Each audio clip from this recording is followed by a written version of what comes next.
And when many business owners who don't have any experience with finance or money start to really look into their business's finances, they're likely feeling overwhelmed and probably are facing that almost like paralysis analysis Yeah. where they're just like, I don't even know what any of this means or where to even start. And Mhm. so, for the business owners who might find themselves in that situation currently, what would your advice be for really just being able to get a handle on their finances and what they can learn about it? Yeah. I think it's really important for people not just to think about themselves as like part of the business, but to kind of take a step back and think of themselves like if this business was outside of them.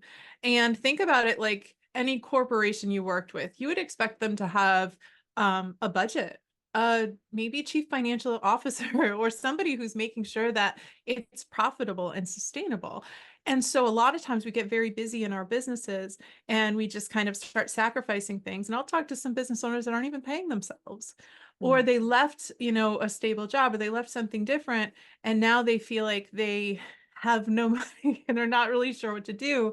But sometimes we get shiny objects where we see something, we think we need that for the business or we need that, before it comes down to kind of looking at really what the business, how it's functioning on paper, and ways that you could potentially make sure that you are profitable and that your expenses stay under control, because it can be very easy to spend all your money in the business, especially if you're really, there's tools and technology in almost every business now that's appealing, or Mhm. like objects or real estate, different things like that, that people are interested in it. So once you kind of understand the financial piece of it, sometimes it's scary, sometimes it's not beautiful at first. However, we all start somewhere.